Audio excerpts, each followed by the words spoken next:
Hello, everybody. So we'll get started.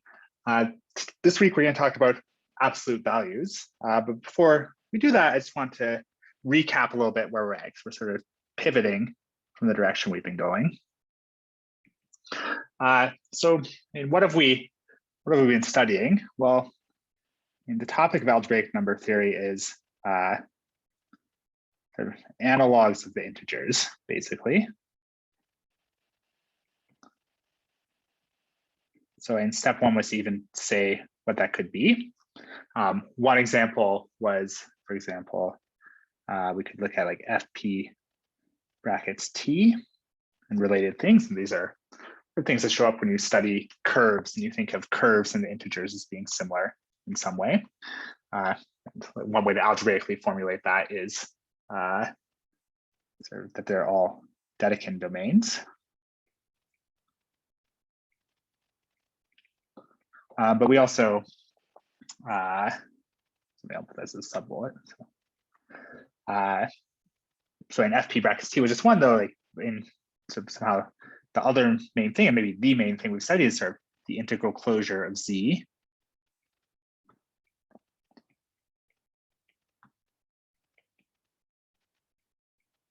In sort of a finite extension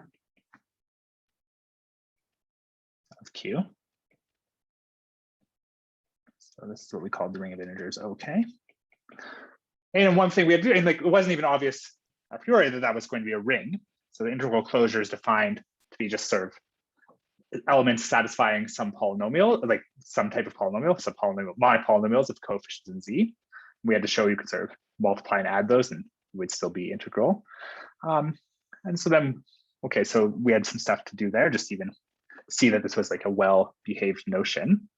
But it turned out to be well-behaved. And then we started just like the basic structure of this. So in addition,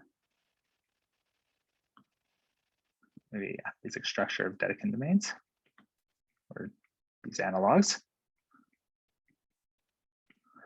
For example, when you sort of looked at this, okay, we wanted to know that this was like a finite ring Z module. Like that was some non-trivial result we proved about this. But then we sort of did more refined things. We sort of talked about factorization in Dedekind domains and rings of integers. And I mean, well, the main sort of surprise and difficulty here is that Dedekind domains and these sort of rings of integers, like they're not always unique factorization domains. So arguments sort of we're accustomed to making with integers often depend on unique factorization, so those don't go through straight away. So we started sort of the failure to be a U of D. And so that's sort of measured by the class group, which sort of in turn is sort of closely related to factorization of ideals. So we saw that even though we don't have factorization of elements, we do have factorization of ideals. And then sort of that's closely related to like the failure of unique factorization for elements because so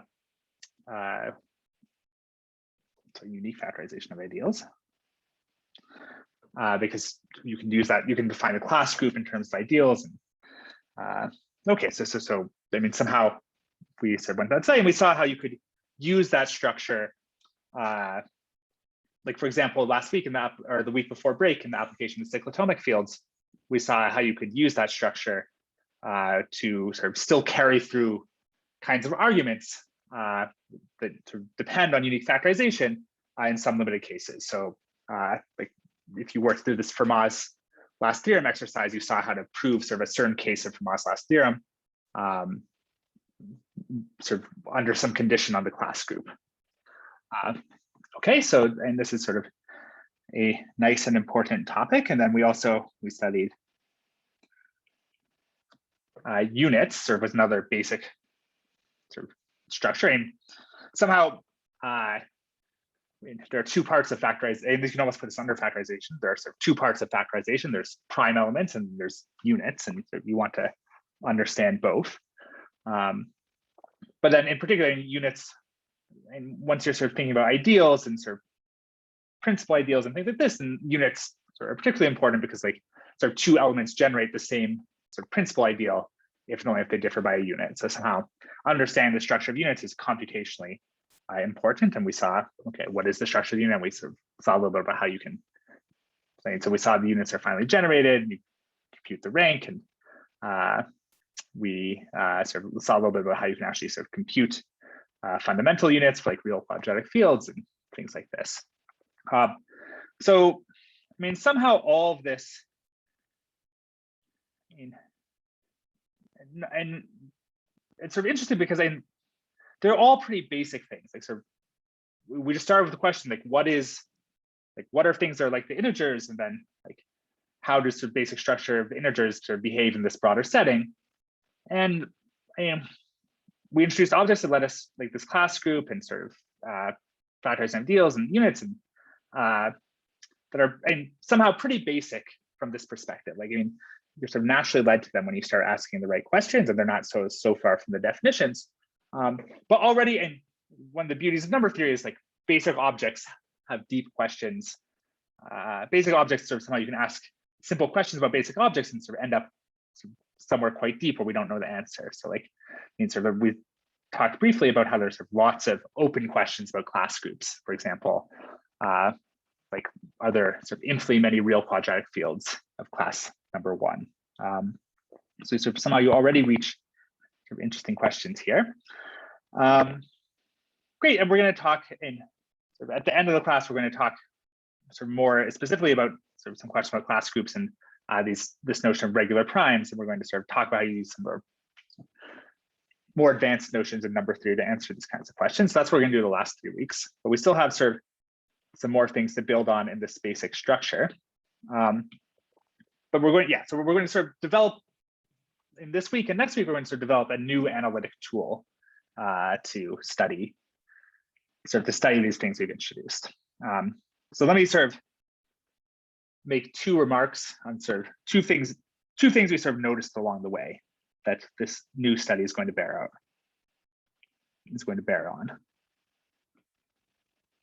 So these are sort of themes that have come up in computations and proofs. So first one is sort of this working mod P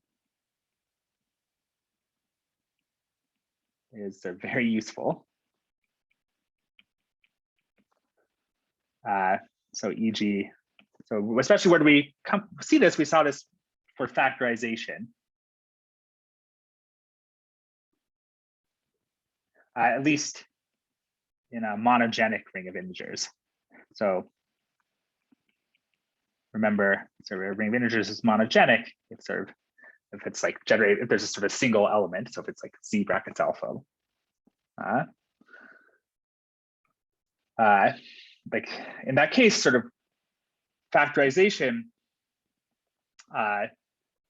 So in that case, factorization is reduced to sort of factoring polynomials over FP, and that's something you can do like by hand by sort of a finite amount of computation.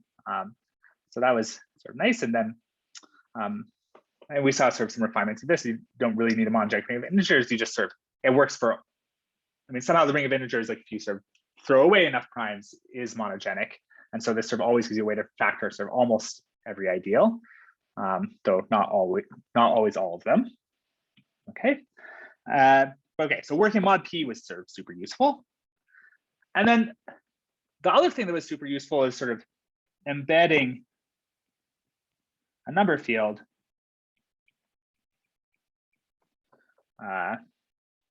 sort of into their sort of real or complex numbers.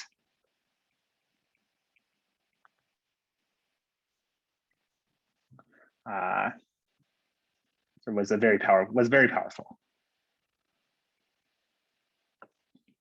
So looking at embeddings of K into the real or complex numbers, like this sort of was what underlied the proofs we gave of Minkowski's theorem, sort of on the finiteness of class groups.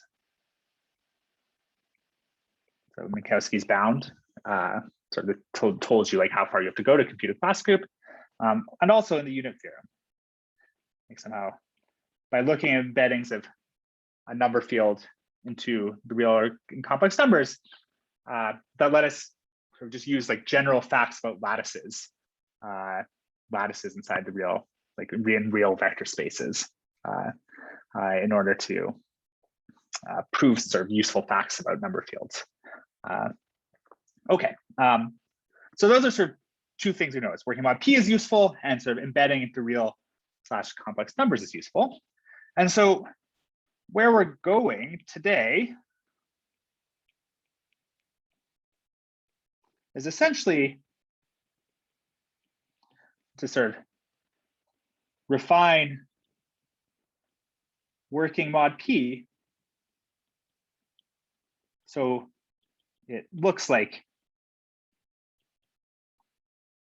embedding K sort of into the real numbers, or C. So, and what are you doing when you're working mod P? I mean, sort of, I mean, it's something like, you're just saying things become 0 if they're divisible by P. So instead of, basically what we're gonna do is say, instead of things becoming 0 when you, when they're divisible by P, you'll say sort of things become small. You can sort of say things become small when they're divisible by P. So they become smaller when they're divisible by P squared, and even smaller when they're divisible by P cubed. And it will sort of turn out, like you can sort of formulate that notion by sort of giving an absolute value on the rational numbers. And then you can sort of complete for that absolute value, and you'll get something that's like the real numbers, but sort of is not the real numbers and sort of measures distance in some way. And then you can sort of see and somehow, then you can sort of see these two different tools as sort of being the same kind of tool. And in particular, this will sort of solve some issues we ran into. So this is going to solve the issue of like only like having sort of a good understanding of like factorization of primes in a monogenic case. So somehow by working, basically by working modulo higher and higher powers of P, you're able to understand sort of the factorization of a prime sort of for any extension, just in terms of roots of polynomials. So you just have to sort of refine working mod P to sort of, you just have to refine sort of treating P as being 0 to instead sort of treat P as being small. Okay, so that's sort of the idea of where we're going. And the way to do that is sort of to just formalize, the way we start doing that is we just formalize sort of what we mean by an absolute value. And we notice that there are like many more absolute values than just sort of like the standard absolute value that gives us the real numbers. So that's what we're going to do now. So let me define an absolute value.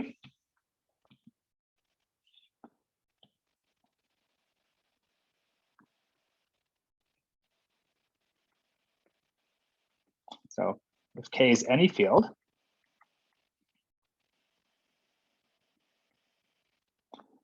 an absolute value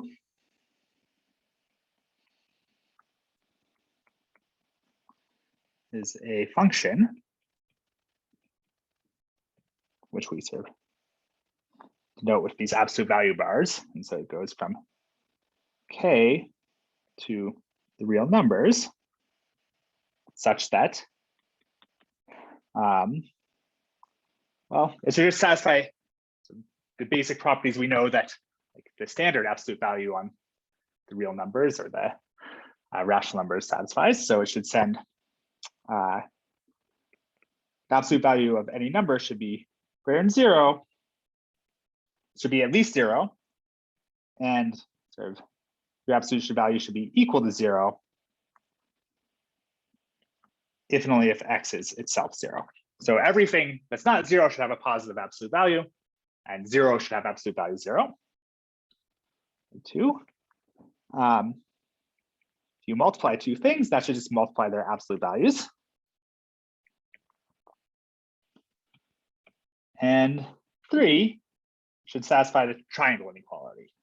So plus y should be less than equal to, so the value of x plus y is less than equal to absolute value of x plus the absolute value of y. It's called the triangle inequality. And this triangle inequality, So, okay, if you have an absolute value, that gives you a metric on K just by saying the distance between X and Y is the absolute value of X minus Y. So, I won't write that down, but you get a metric from this. And this is the same as sort of saying you have the triangle inequality for that metric. So this is sort of some fundamental thing about ways we measure distance. Is like going from point A to point C should be sort of, somehow should be no further than going from point A to point B and then from point B to point C. That's what this triangle inequality says. Another way to say it, yeah, the hypotenuse of a triangle is sort of shorter than the lengths of the other two sides combined. Okay, good. So, this is what an absolute value is. It's just any function from K to the real numbers satisfying these properties. Let me sort of note, in particular, if I have an absolute value, then it gives me a homomorphism. Homomorphism of groups from the non-zero elements, so K cross. So K cross, that's the units in K, but the units in a field just means the non-zero elements. Units always means invertible elements. So, okay, the non-zero elements to the positive real numbers where so here, and the group operation on both sides is multiplication. This just means multiplication. Okay, so an absolute value is, you can think of it as being a homomorphism of groups from K cross to the positive real numbers. So that sort of gives you property 2. That's the same as property 2. And then you can always sort of complete it to sort of something satisfying by property 1. Like if you have such a homomorphism, you can always sort of complete something satisfying property 1 by just sending X to 0, or sending 0 to 0, sorry. And so then, but then sort of only certain homomorphisms will satisfy this third property that they have sort of this good interaction with addition. Okay, but then sometimes it's sort of useful to remember this is in particular a homomorphism of multiplicative groups. Okay, so what are some examples of such a thing?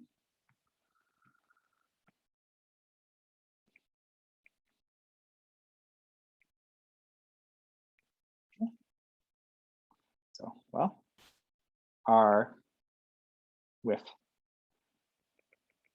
the standard absolute value.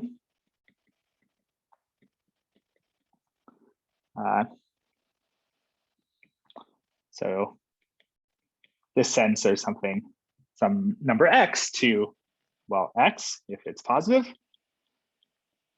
and minus X if it's negative.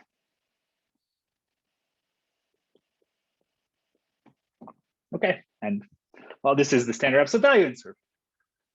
You've probably checked before that this satisfies these 3 properties. Good. So this is sort of what everything is modeled off of. The complex numbers have sort of their standard absolute value. Let me write it sort of in the following way. So you can sort of send it to, you take Z and then you sort of multiply it by its conjugate. And then you take sort of the real absolute value of that to the 1/2. So if you take Z and you multiply it by its conjugate, then you get a real number. So you can take sort of its real absolute value and you take the square root of that, which is, and the same as saying, if you have X plus YI, you just work this out. This goes up to the square root of X squared plus Y squared. Okay, so that's one way to write down the complex standard complex absolute value. This form of writing it, so it's D times Z bar to the 1/2. somehow writing it in terms of the real absolute value will be useful next week, and we'll come back to that. But it turns out like whenever you have a field extension of a field that's complete with respect to an absolute value, whenever you have a finite extension of that, you can always use a formula that looks like this to write down that absolute value on the extension. But we'll come back to that next week. Okay, if I have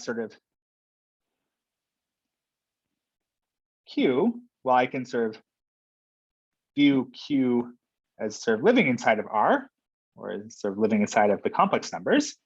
And then I can just take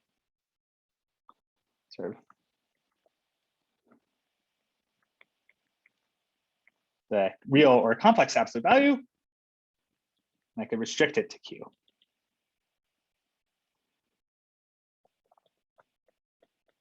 So this is one important way to think about absolute values is as coming from just inclusions of a field into another field that already has an absolute value. And so this is something that will always be true. If I have an absolute value on one field and I have some subfield inside of it, then by definition, you can check this, if you restrict to some subfield, all these properties will still hold. Good. So this is some of this is backwards, right? From how we actually constructed things. If you remember way back to your real analysis classes, your first undergraduate real analysis class, where you constructed the real numbers, what you did is actually, you start with Q and you define this absolute value. It looks like this, but you define it just on the rational numbers. And then you define the real numbers to be built out of that, the completion of that. So you take the real numbers to be the equivalence classes of all Cauchy sequences for this absolute value on Q. So that's okay. So writing it like this is maybe a little bit backwards. But we'll come back to this completion process later, because we'll want to use it again in a more general setting. Let's go to things that are more exotic now that you might not be familiar with. So I can take any field K, and then I can take the trivial absolute value. So this sends X to 1 if X is not 0, and this sends X 0 to 0. Okay, so this is trivial in the sense that everything has size 1 except 0, which has size 0. And it's easy to check this satisfies the triangle equality because 1 is less than or equal to 1 plus 1, which is 2. It's easy, and this is multiplicative. It's on K cross, it's just the identity, or the trivial homomorphism to R. So it just sends everything to 1. Okay, so this defines an absolute value. It's not a super interesting absolute value, but this is an absolute value, the trivial absolute value. Okay, and this works on any field.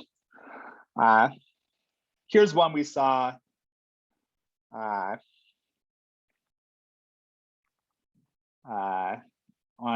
worksheets, I think last week, or the week before break, or maybe the week before that, for K any field, then capital. So let me call kappa any field, and K is equal to kappa T. Then let me define 2 different absolute values. So infinity. So this is going to be this is going to send some rational function f over g. So f and g are both polynomials in T. This maps to the degree, so 2 to the minus degree of f plus degree of g.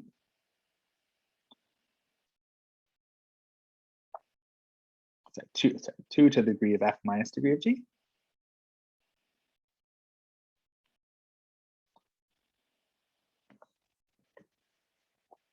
Okay, good. It's an exercise to check that that's an absolute value. So multiplication is not too hard because degrees add, when you multiply things, and then so you're taking an exponential here, so that sort of turns addition to multiplication. And then somehow triangle inequality is not so bad to check either. I mean, you add two things together, like say you just add two polynomials together, then you can't increase the degree at all. So it actually does better than the triangle inequality. We'll come back to that. So let me also give a different one. So let me say this. So if I have sort of t to the n times f over g for this is going up to 2 to the minus n for f and g co-prime to t. So these are two polynomials in t. These are into kappa brackets t. So if I sort of just factor out the power of t, so t could be sort of positive or negative, like if g is sort of like sort of, okay, so this n can be positive or negative. Okay, and then, so I take 2 to the minus n. So this is sort of small if the function vanishes to high degree.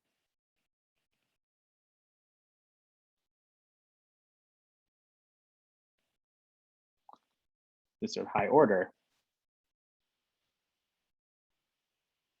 So, okay, and again, so it's not too hard to check this is multiplicative.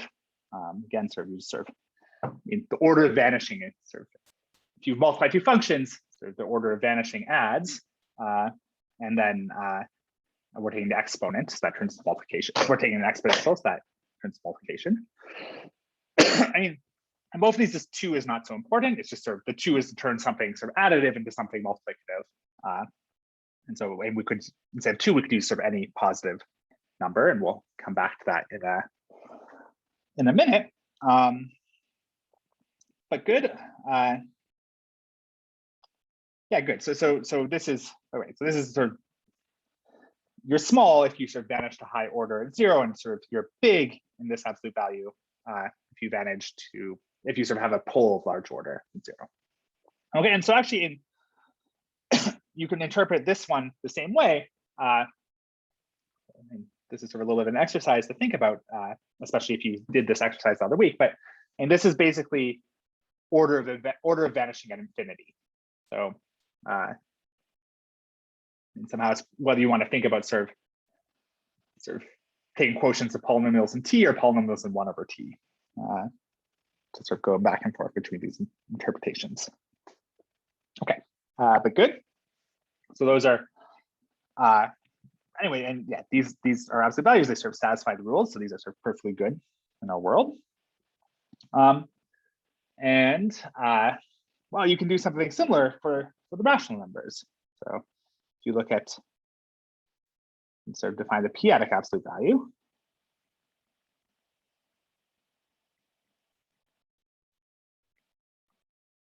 On Q, and so if you just sort of take p to the n times a r over s. Okay, here I use the sort of base my exponent to be p itself.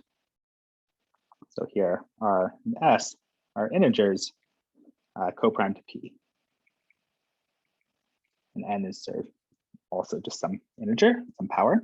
So I just sort of look at my quotient, my two integers, and I ask, and yeah, so I just look at sort of the power of p dividing sort of this rational number, which is a positive or negative power. If I look at that exact power, and then sort of if that power is big, then sort of the absolute value is small.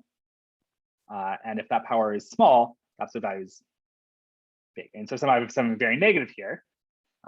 That's sort of like having a pole at p. And so I get something big. So it's sort of somehow it's exactly like this, just sort of instead of thinking about vanishing of t, I should sort of think about vanishing of p. So this is sort of like the small if the rational number. And this doesn't, what did you say? It vanishes to high order at p. So, okay. And so somehow you can think of an integer as being, an integer or rational number as being sort of some function on prime numbers. You sort of send x to x mod p. So that's its value. So the value it takes at p is sort of lives in fp. And then sort of, well, sort of being divisible by a big power p is like vanishing to a high order. And here sort of vanishing to a high order sort of means you're small. Okay. And so the reason you use, you could use sort of any base for the exponent here. The reason we use p is, will come up next week. So there's a reason that this is sort of a good choice of normalization in this case. Excuse me. Okay, but so this is the absolute value that's going to sort of, that's really going to be most important for us, this and sort of some generalizations, because if we sort of scroll back up to our motivation, this is like what lets us sort of replace working mod p with some sort of analytic version of working mod p. And I sort of said that was our goal. We want to sort of refine working mod p so it looks more like sort of some analytic thing, like working with real numbers or complex numbers. And so that's this p-adic absolute value is what lets us do that. Okay, again, and to check this is an absolute value, it's sort of simple exercise, sort of as, I mean, it's no more difficult than checking this thing is an absolute value on the function field. Okay. Let me do one more example. So go back to sort of things coming from the real numbers. So let's look at q square root of 2. Okay, and so here, there are two different ways to embed this in the real numbers. But actually, so let me write this a different way.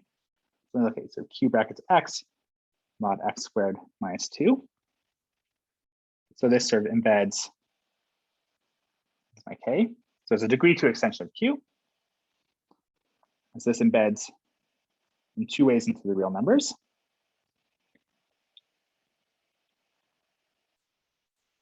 So I can either send x, and I should move this sort of iota plus and iota minus.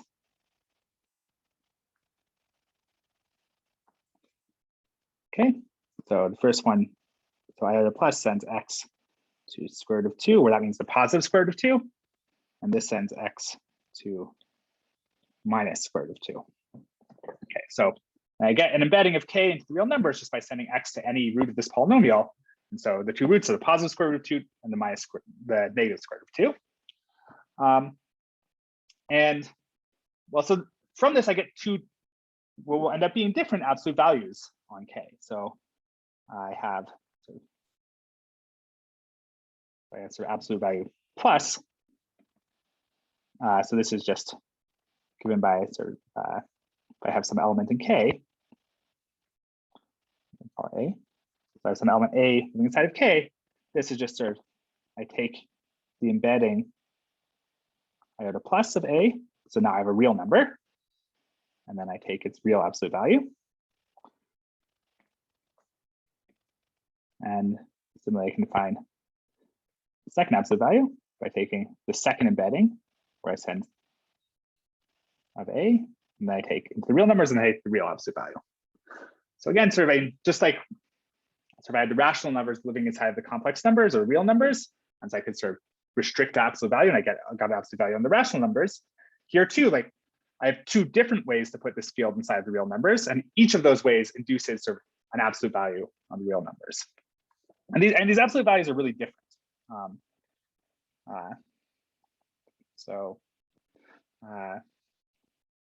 By saying just if you look at sort of like 1 plus square root of 2. So if I look at 1 plus x, that's sort of like an absolute value for plus. Well, this is just the absolute value of 1 plus square root of 2. So I just apply sort of iota plus, so that sends x to square root of 2. I take the absolute value in real numbers, which is sort of approximately 2.4. Whereas if I sort of take the other absolute value, well, now I'm taking the absolute value of 1 minus square root of 2. It's going to be approximately sort of just 0.4.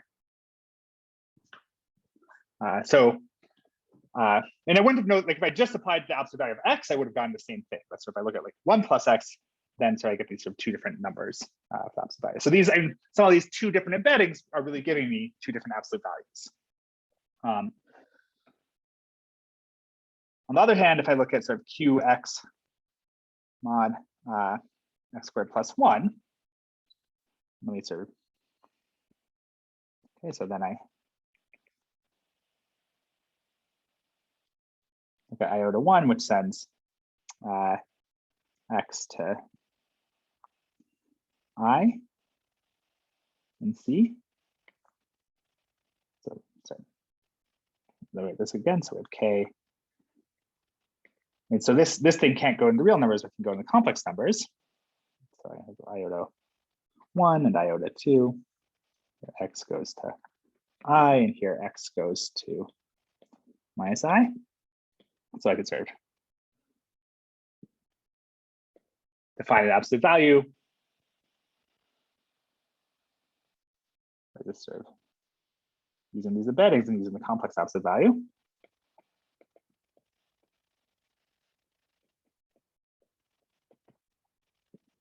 But in fact, these will be equal. So these two absolute values are the same. And that's because sort of iota 2 of A is just sort of iota 1 of A complex conjugate. And sort of complex conjugate doesn't change the complex absolute value. Okay, so and this is sort of some interesting behavior that we'll sort out in a minute, but sort of different field embeddings here, and like different ways to embed into the real or complex numbers, they can give you sort of different, like really different absolute values in this case, or they can sort of give you the same absolute value, like in this case. But essentially, well, it turns out the only way they can give you the same absolute value is in this case where they sort of differ by conjugation. So there's sort of two embeddings in the complex numbers that differ by conjugation. So otherwise, this will always give you different absolute values. Okay. Good. So there are some examples for us to work with. And I want to observe there's sort of two very different types of things here. So like the classical things we're used to looking at, like R with the standard absolute value, and the complex numbers with a standard absolute value. And then sort of these other examples, like where we sort of put some other field like Q or Q squared of I or Q squared, where we put these other fields inside of the real numbers or the complex numbers, and then we sort of took that absolute value from real or complex numbers back. So that's sort of, those are sort of the absolute values like built out of things that we sort of understand very well from like an analysis class. And then there's these, this is your first time seeing it, probably more exotic absolute values where they were related to like order of vanishing. Sort of here, like order of vanishing of a function, or here sort of order of vanishing sort of a prime number. Okay, and so it turns out these absolute values sort of satisfy some very strong property that the classical absolute values don't satisfy, or vice versa. So let me say something about how you distinguish these two. So make a definition. An absolute value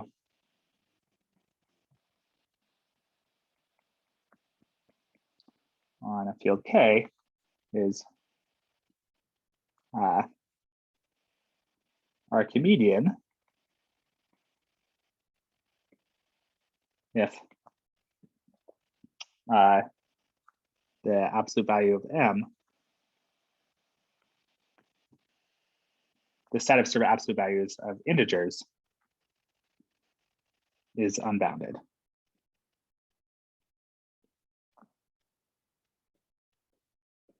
So here, and remember, you can always sort of think of the integers as sort of, well, maybe not living aside, but at least mapping to k. And so here, sort of m equal to sort of 1 plus 1 plus 1 m times in k. So sort of any field, any ring contains an element 1, and sort of there's sort of always a unique map from Z, from the unique map rings from Z to that ring, just sending sort of 1 to 1, and then sort of m has to get sent to sort of just what you get when you add 1 together m times. So it always sort of makes sense to think of Z as sort of giving you elements of any field in particular. Okay, and so right, it's Archimedean if sort of the absolute values of elements of Z are unbounded. I mean, so this is, I mean, well, going back to this property, this Archimedean property that we learned hopefully in calculus or analysis, that's some of one of the fundamental properties about the real numbers, which is sort of if you sort of take one and you add it to itself enough times, then you can sort of get bigger than anything. So that's what this is saying. Sort of, you can always sort of, if you have any sort of fixed thing, then you can always sort of add 1 to itself enough times to get bigger than that. And that's equivalent to saying if you have anything, so it's not so hard to see that, that's equivalent to saying that if you have sort of any non-zero element, then sort of if you add it together enough times, you always get sort of, you can get sort of arbitrarily big. You can get bigger than sort of any fixed number. That's called being Archimedean, and otherwise you're non-Archimedean.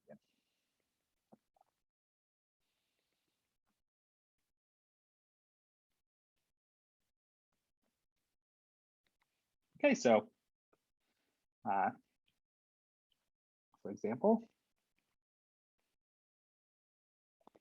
while the real absolute value and the complex absolute value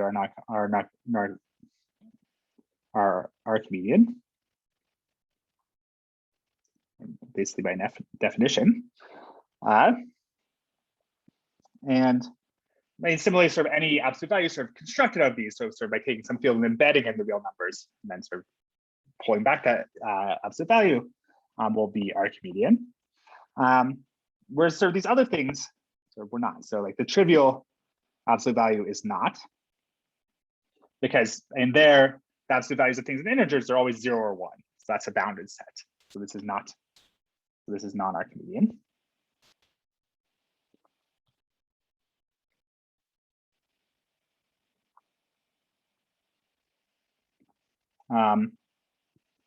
And like this order of vanishing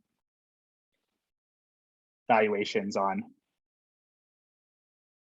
so the field of rational functions, these are non-Archimedean.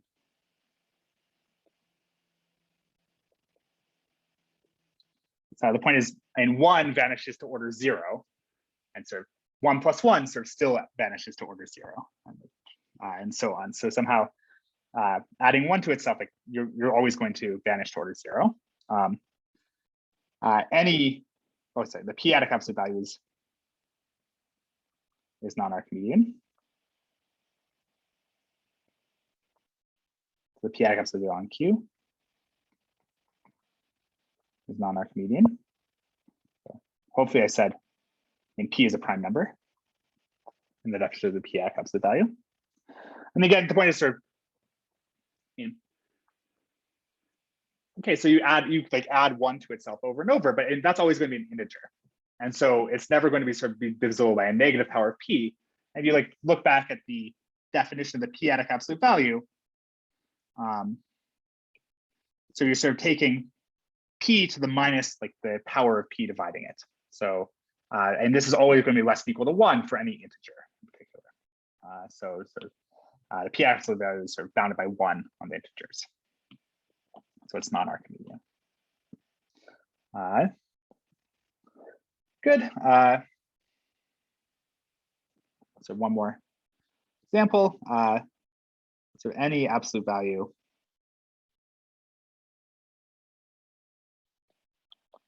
on a field of characteristic not equal to 0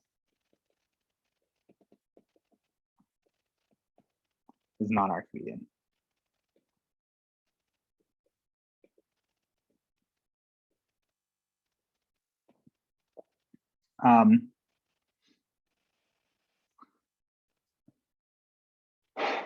And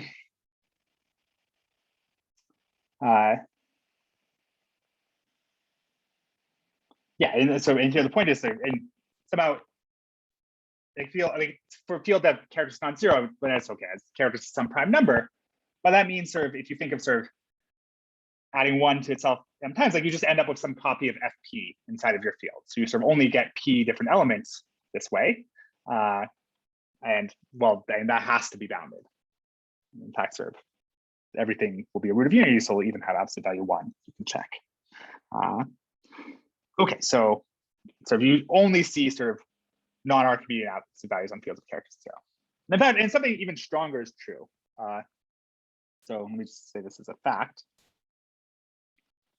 So every Archimedean absolute value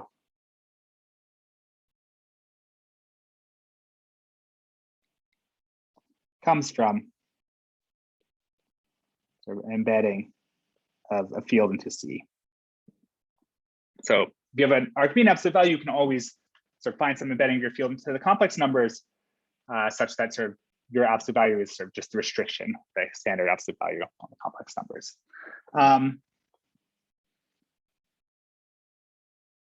This is basically an exercise in functional analysis, actually, to prove this. So this is one of the exercises on the worksheet. Doesn't quite say this, but it sort of states the main fact that you use to prove this. So somehow Archimedean absolute values sort of always come from embedding sort of K into a field into the complex numbers, but there's no analogous statement for non-Archimedean absolute values. So there's no sort of giant field where sort of every non-Archimedean absolute value comes from. So in that sense, actually non-Archimedean absolute values, even though sort of they're more exotic and sort of when you first encounter them, they're not something you're as used to working with. And somehow they are actually, and there are many more of them and they're sort of much richer. Okay, so this is sort of some interesting thing. Okay, so let me aim. So before I say the definition, I sort of said non-Archimedean was a stronger property, but somehow the way I wrote the definition, it looks like Archimedean is sort of some property. As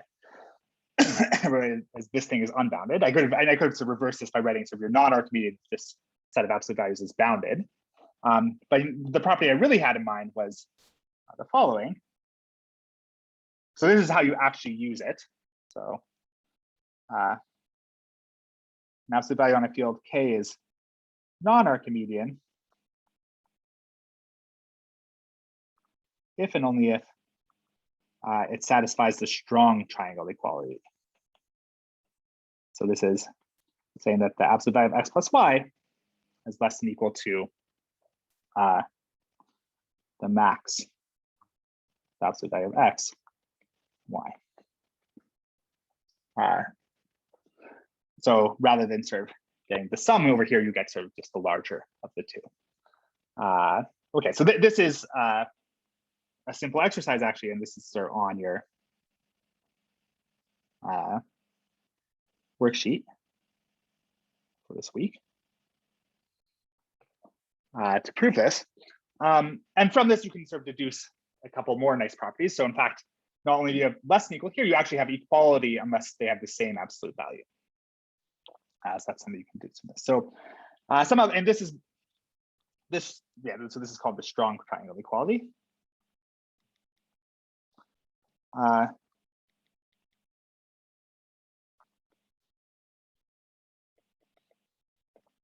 And basically, and this is like an example we gave, this just says that, like if you decode what this means, this just says like if you add two functions, like their order of vanishing is going to be, like it can't drop. Like if some function vanishes to order 3 and some other function vanishes to order 2, you add them up, you're going to vanish to order 2. You can sort of see that just by writing down like their Taylor series. Whereas sort of, I mean, okay, so yeah, so and that even also illustrates this thing I said, where you have equality if these are different. And so that's the intuition for non-Archimedean absolute values is coming like that's just the property satisfied by order of vanishing of a function once you sort of exponentiate it.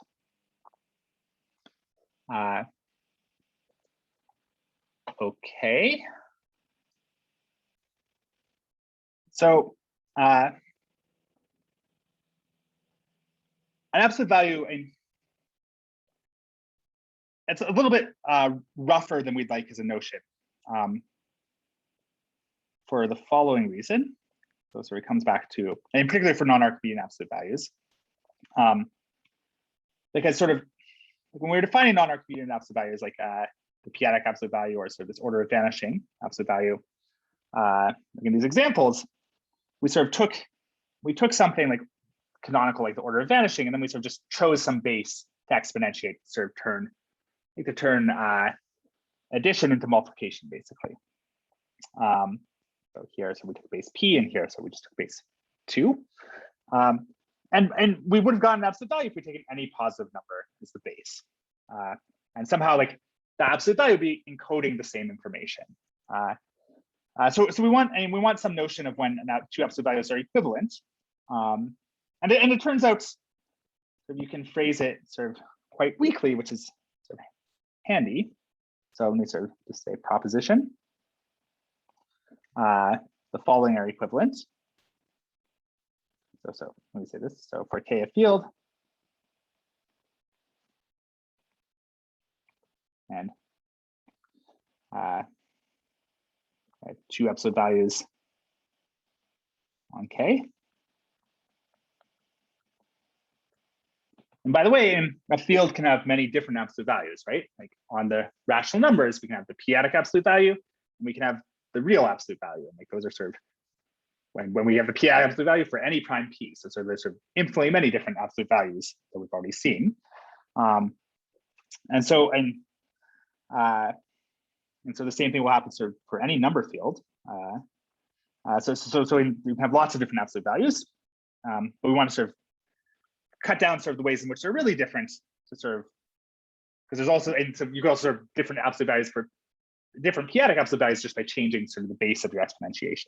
So we want to sort of not think of those as being different. And so this is what we're going to do here. So if we have two different absolute values, the following properties are going to be equivalent. So first property is the metric where the distance between x and y is just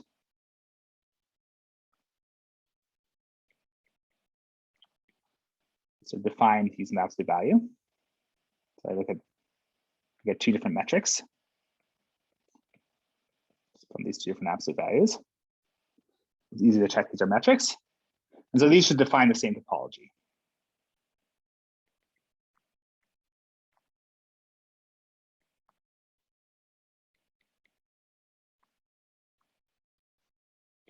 So this sort of is one of the ways in which topology is convenient. It just doesn't say that the notions of distance are the same, just that sort of the notions of being close are the same. Okay, and that's sort of somehow the most important thing about absolute values. Sort of tells you, it's almost giving you a way to tell when two things are close. Okay, so that's the topology the same is a pretty weak property. But it turns out sort of we can make that quite explicit in terms of absolute value. So here's sort of something numeric you can check. Just sort of if sort of some element has absolute value less than 1 for one absolute value, then it should sort of have absolute value less than 1 for the other absolute value. So it turns out if this holds for all alpha and k,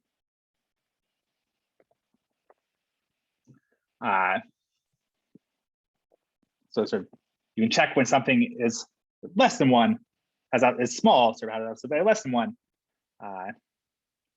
using either these, and you get the same answer.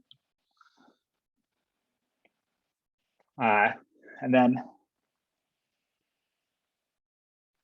So it turns out sort of these two, sort of this sort of weak sort of conceptual condition and this sort of pretty weak like numerical condition are both equal to sort of this very strong sort of explicit condition that actually these absolute values differ by just sort of raising to some different exponent.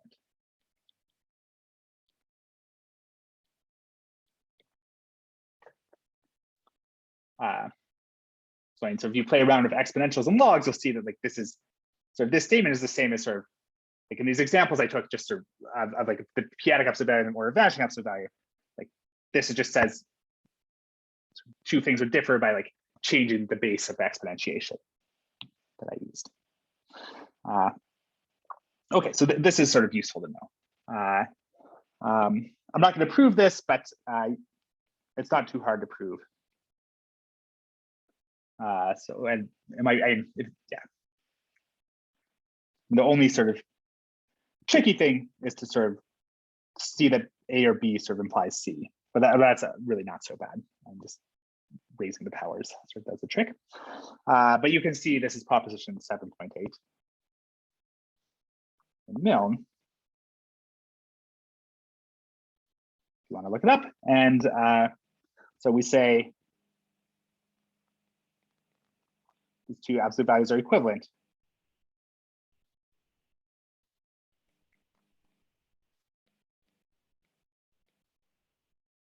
If they satisfy these conditions. So two absolute values are equivalent if they satisfy these conditions, these equivalent conditions from the proposition.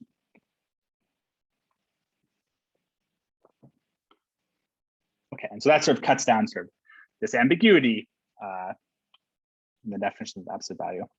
Let me also sort of make a note. It's sometimes useful to sort of, so absolute values are sort of sometimes called also multiplicative valuations.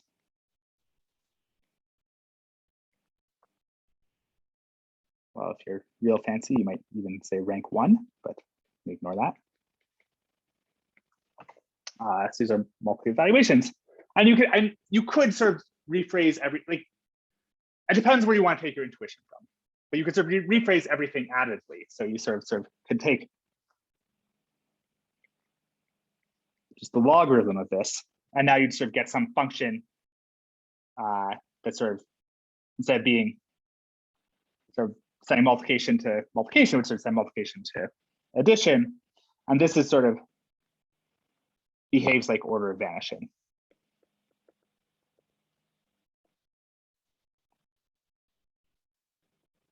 And so this is kind of called you can sort of take any C greater than 0.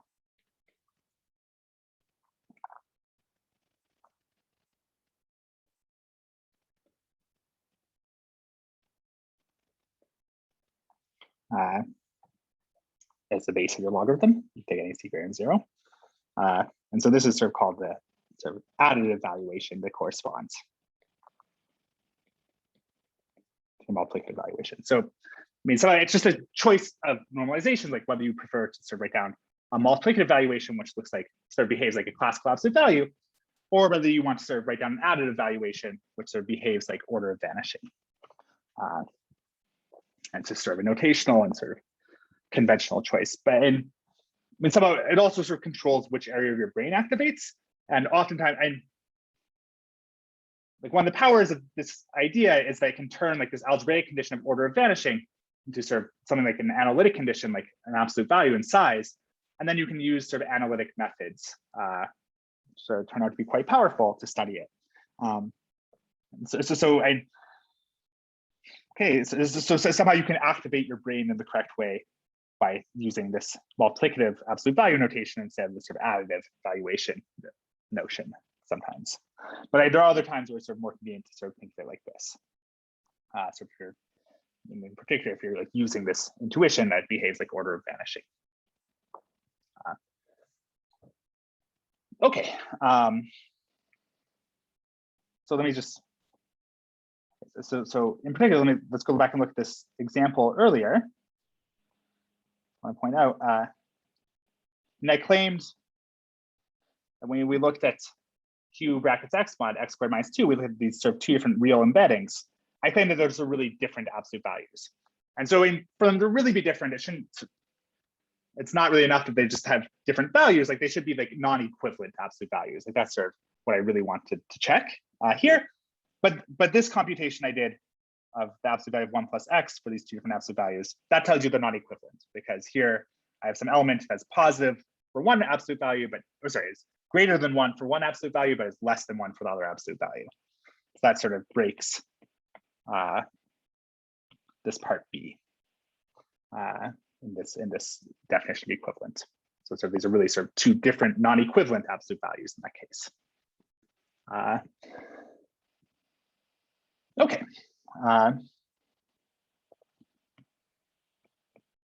Good. So let me just say sort of where the main source of absolute values is for us, building on sort of the p-adic and order of vanishing absolute values. So our main source of non-Archimedean.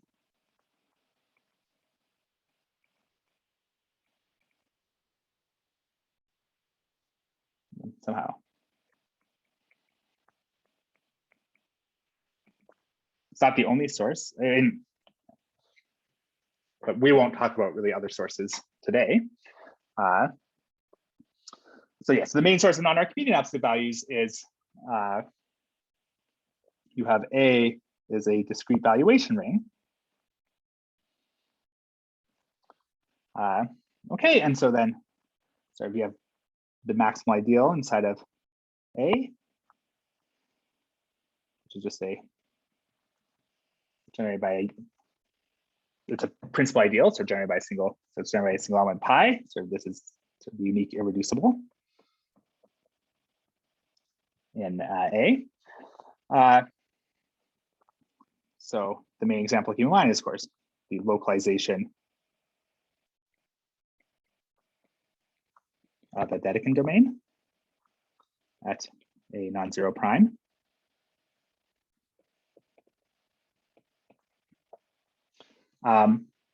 Okay, and so then, the fraction field of A is just, and you get it just by inverting pi, and then you can sort of write, so any element is sort of,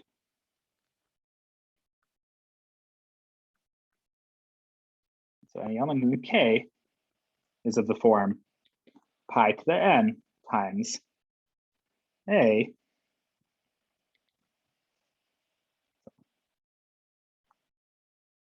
the element B in the K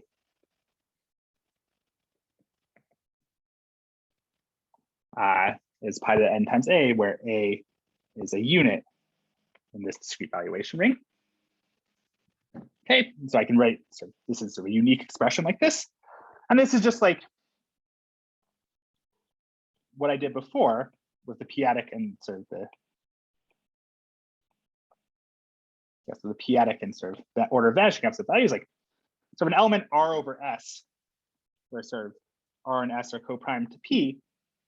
I mean, that's a unit in sort of the localization of Z at P.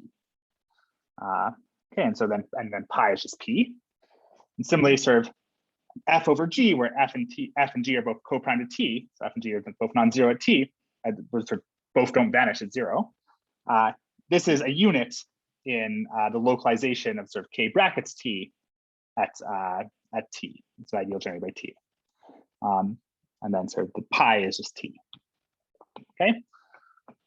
So, okay, and so then I can sort of define the absolute value the same way.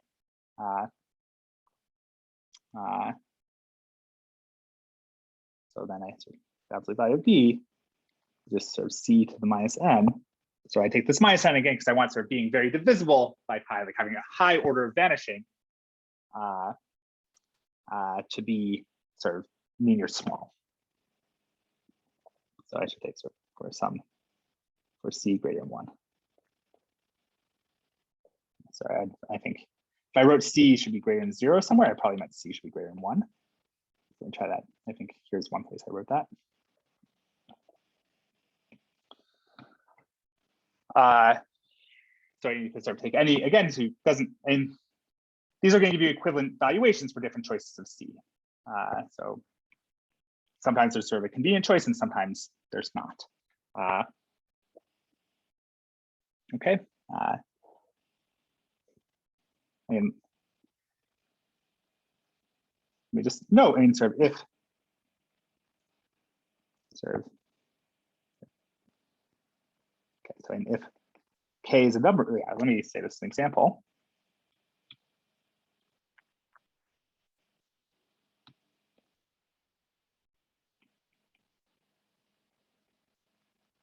So if K is a number field, so finite extension of Q.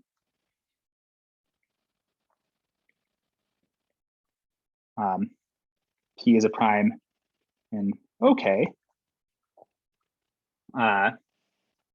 And A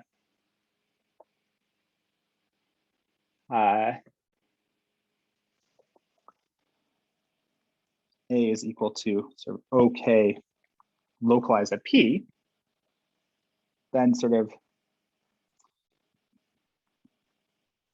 okay, then the sort of the resulting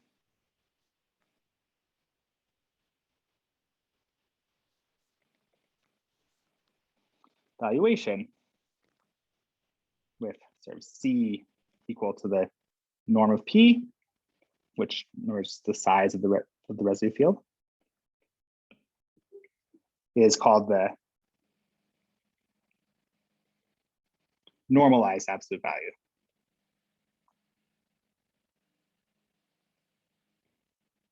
So normalized in the sense that we've sort of picked out a specific C associated to P. So, and note that the fraction field of A is equal to sort of the fraction field of OK, which is this K. So this is an absolute value on K. And somehow we're just sort of, and taking fraction field, sort of taking like localizing by inverting everything non-zero. And so sort of you sort of invert some stuff first and then sort of invert the rest of this stuff. Like you're sort of still landing at the same place, which is K. Okay, and so like, for example, like, and so when K is rational numbers and P is just sort of prime number P, then sort of this quotient is just sort of FP, which has sort of P, yes, so this quotient is just FP, which has P elements. And that's sort of, so this is consistent with this sort of definition of the p-adic absolute value that we gave earlier, where our base of our exponent was P. Okay. Good, and so these, like this p-adic absolute value, and then sort of more generally sort of this, so let's call this absolute value of subscript P. So this sort of frac p-adic valuation. These are like, this is sort of what upgrades our mod P methods to sort of analytic methods. So because this turns sort of being divisible by P, sort of being sort of in the ideal, prime ideal P, so you shift that from sort of meaning something is zero to just meaning it's small. And that sort of gives you sort of more wiggle room to do things. Okay, and so let me sort of state a theorem. So if K is a number field, sorry, let me say definition first.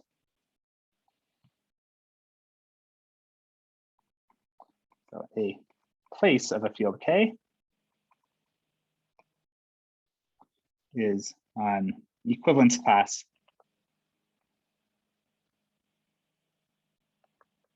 of absolute values. Okay. And then so the theorem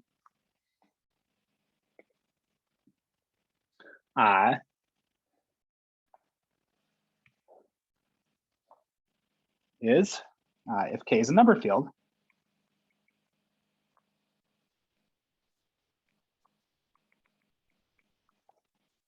then the places of K are exactly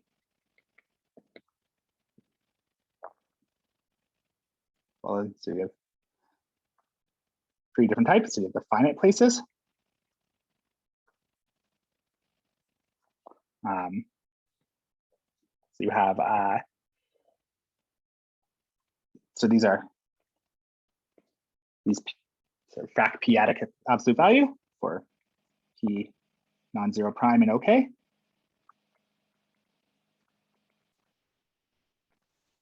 You have real places. So this is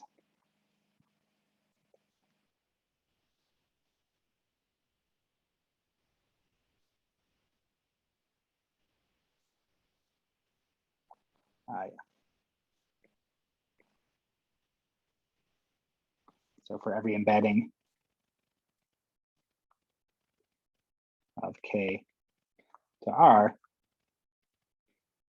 so you just take that embedding, you restrict the real absolute value. So like that's what we saw in like Q squared of 2 before. We saw sort of 2 of these correspond to the 2 embeddings. So these are the real places, and then there's sort of the complex places.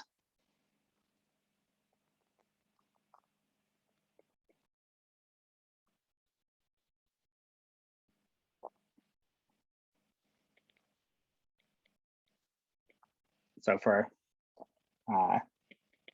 embedding the complex numbers, not factoring through R,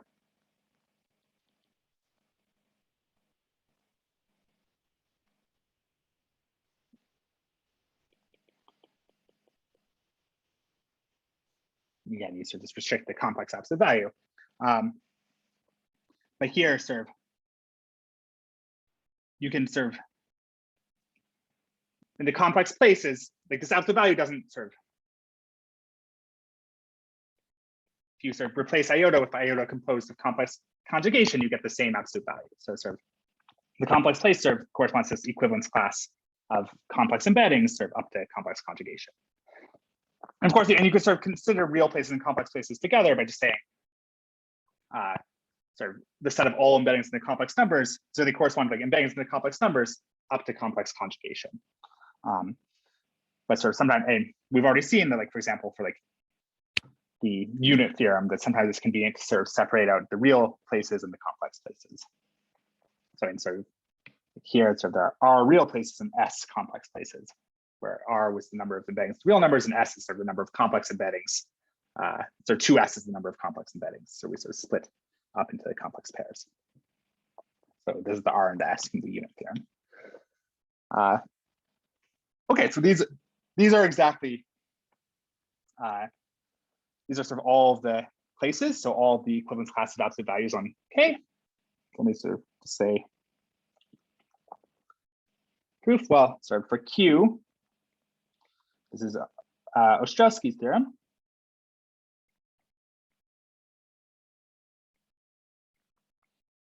And in the proof, I mean, once you see it, and it's like a page long, and you could do it, and somehow you could give it to a calculus student once, like with sufficient details, like it doesn't use anything fancy. And you can sort of look up this in Milne if you'd like. Okay, so for Q, it says the only absolute values are either the p-adic absolute value or the real absolute, like the classical real absolute value. And then so we'll see later how to get it for arbitrary K from this.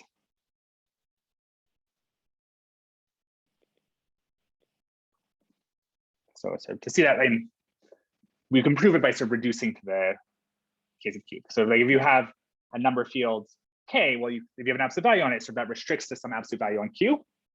And then sort of we just have to study like how you can extend a given absolute value.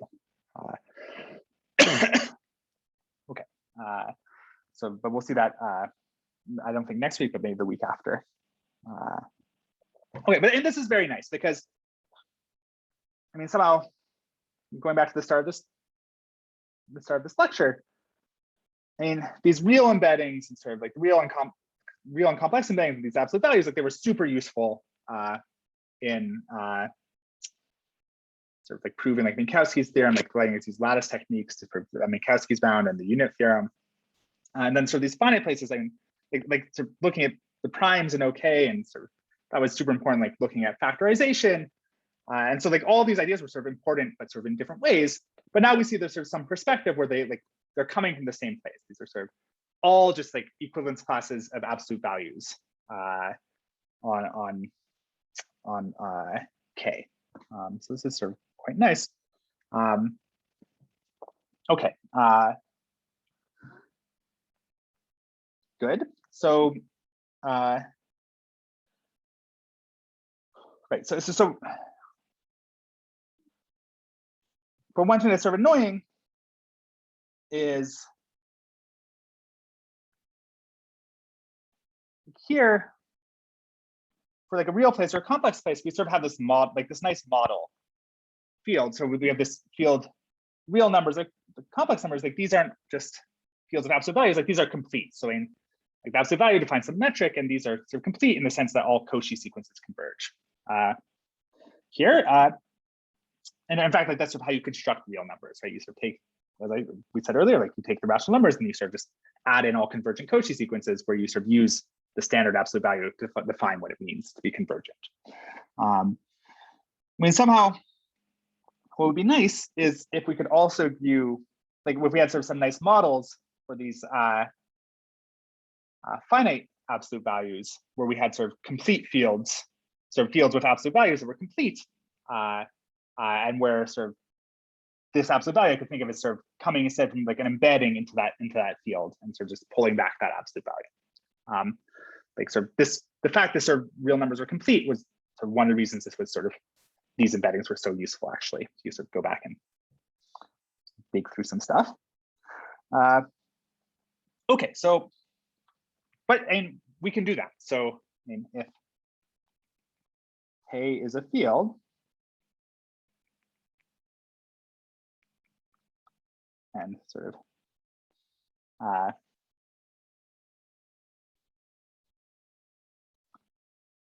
if I have an absolute value,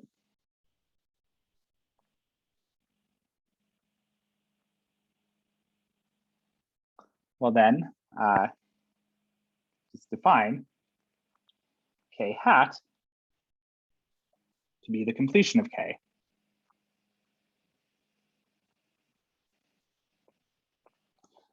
Just in the standard way, so this is just sort of equivalence classes of Cauchy sequences.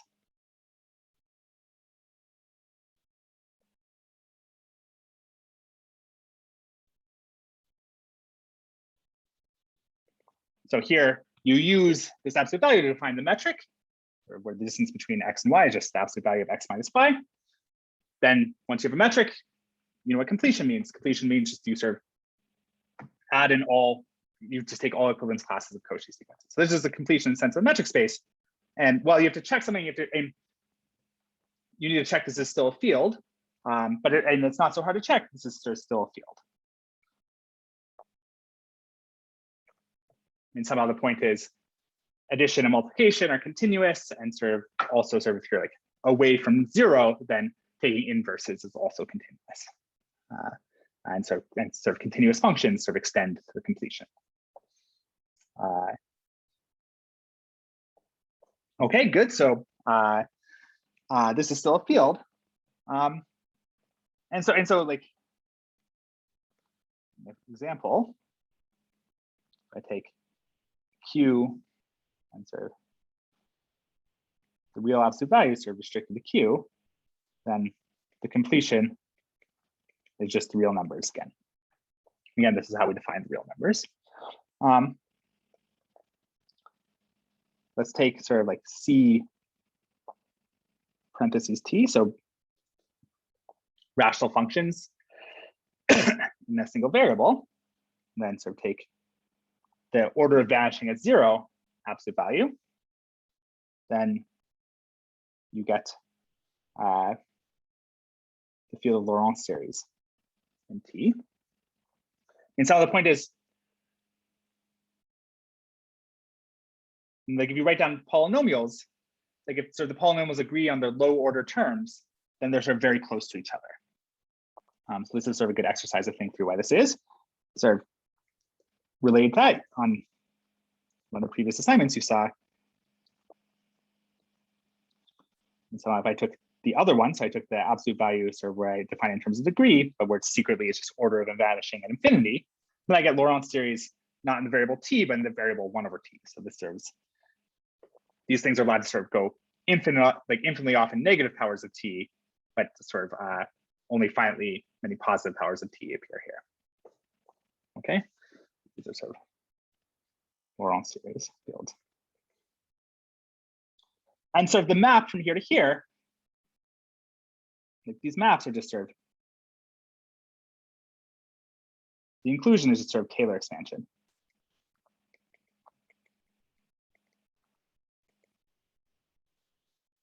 At a point. So either point 0 or at a point infinity. And so somehow you can sort of think about these rational functions as being sort of functions in the Riemann sphere. And then you can sort of take their power series, like the Taylor or sort of holomorphic or meromorphic expansions at sort of the point 0 or the point infinity. And that sort of gives you some embedding of here into the power series ring. That's sort of what this including map is. Okay. And then, I mean, the big one for us is going to be, you sort of take Q. And so I will see sort of, and this will work more generally for any finite place and number field, but I mean, already sort of doing the p-adic is pretty interesting. So just say I take Q in the p-adic valuation, and I get something called QP. And sort of the elements in here, like I can sort of write these as sort of some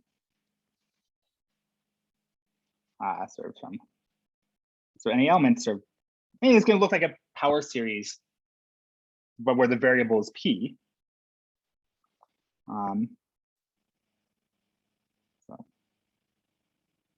So I have to start sort of some tail. So where here p is a k and some number between sort of 0 and p minus 1. Okay, so somehow it's a good exercise to think about why this is true. Like you have to think about sort of what are the Cauchy sequences for the p-adic absolute value, and sort of how, why does this thing converge, and sort of why is sort of everything sort of representable in this way. That's good. And okay, and so this tells you sort of how to represent things in the sense that like, so this is writing, and this is some way to write down a Cauchy sequence. I'm saying sort of every Cauchy sequence is like equivalent to one of this form. One given by a series like this. And it's not at all clear like how you add or multiply two such series, because sort of when somehow you add and multiply by carrying, but sort of like you sort of have infinite amounts of carrying to do, so it's kind of a pain, but you can do it. But it's not as like you can't just sort of add AK. Like it's not as simple as sort of adding and multiplying in the Laurent series ring, because sort of like if you add sort of 2 and like if p is 5, you add like 2 and 4, like you get 6, which is sort of no longer between 0 and p minus 1. So you have to write 6 is equal to 1 plus 5. That sort of shifts everything out, and they sort of resolving back into these representatives becomes a mess. So that's sort of something that's a little bit more difficult about working in QP instead of like a Laurent series ring. But somehow it's not so bad to think about it as being like a Laurent series ring modulo of this issue. Okay, and so, well, and this is sort of what some version of this is going to be like what things look like whenever you have a number field and you sort of complete the finite place. And sort of studying these things is going to sort of let us find this p-adic field, and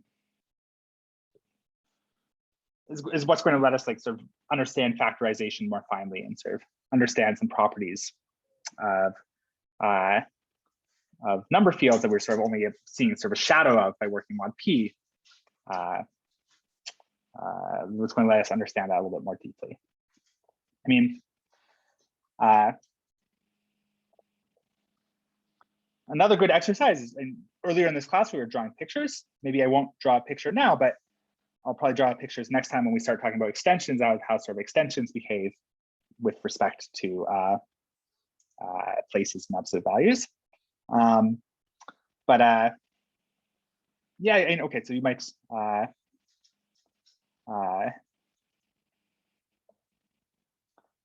of, okay, we'll draw some pictures next time, but anyway, it might be sort of a good exercise to sort of try and draw some pictures that sort of correspond to like what's going on from passing to this ring to this ring. So in like this is an operation on functions, and you sort of say what that means sort of geometrically. Okay, but we'll come back to things like that next time, and I think this is probably a good place to stop.